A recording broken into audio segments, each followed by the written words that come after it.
The day was off to a great start. I dodged the inevitable morning traffic on the way to work, and when I got to the office, miracle of miracles, there was a parking space right by the front door. An hour after I arrived at work, Natalie, my secretary, looked into my office and said that Tom Snelling was waiting for me on mine too. I picked up the phone, said good morning, and then listened as Tom told me that after thinking it over carefully, he decided to finally sign the contract. It was a deal I had been working on for almost 2 months, and it was a contract worth over $6 million for my company. Tom told me that the signed contract had been faxed to me right as we were talking. I thanked him profusely, and after he hung up, I walked over to the fax machine, and sure enough, the contract was already there. I took the paperwork and headed to Barry's office. That's my boss and the owner of the company. I asked his secretary to see if Barry could spare a few minutes for me.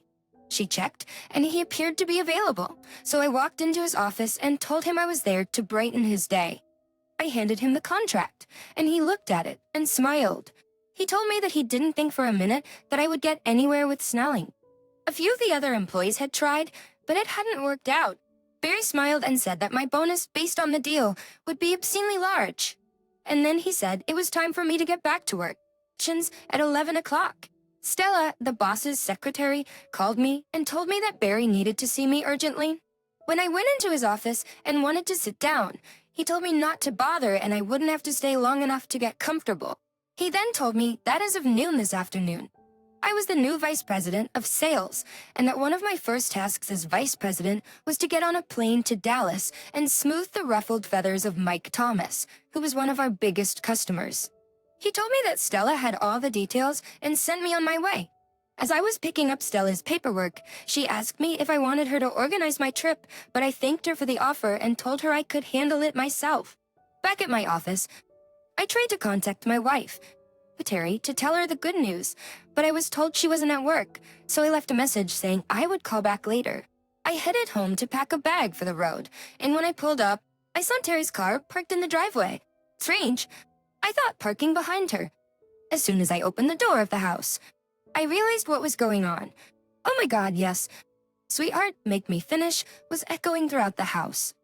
I walked to the bedroom door and saw my wife being had by Randall Cunningham, who was her boss at work. They were so into it that they didn't even notice I was standing in the doorway, and they were making so much noise that they didn't hear the clicks my cell phone was making as I took pictures of them. I quickly reviewed the photos to make sure I cleared pictures of both of their faces, and then quietly left the house.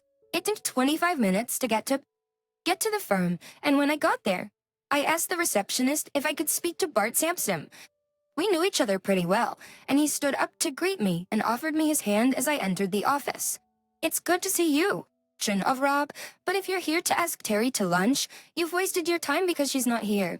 I know exactly where she is, and I also know who she's with. I'd like to show you something, and I showed him the pictures on my phone. When did you take the pictures? It's about half an hour ago. Where? At my house.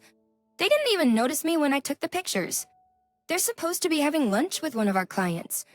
He checked the index card on his desk, read me the number, and asked Terry's cell phone number, right? I nodded affirmatively, and he picked up his phone and made the call. We waited, and finally his call was answered. Terry, your husband is here in my office, and he just showed me some very nasty pictures of you, and Randall that he took about a half hour ago. You both need to come back here and pick up any personal belongings you have here and go to HR and get your final paychecks.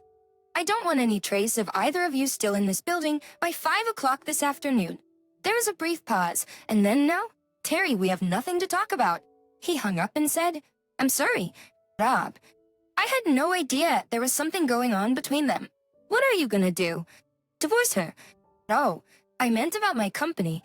Nothing. Even if you have a CP that prohibits what they did and you were supposed to enforce it, it's obvious to me that you had no more idea what they were doing than I did. I'm just sorry I won't be seeing you at company picnics and parties anymore. I stood up, we shook hands, and I turned to leave. But before he got to the door, he said, one more thing before you go see a lawyer. I turned to face him. I've never done business with your company because your wife worked here, and I've always been concerned about conflicts of interest. Tara doesn't work here anymore, so give me a call sometime next week. Okay? I smiled at him and said, I will definitely call you. And I left to look for a store to buy everything I needed for my trip to Dallas.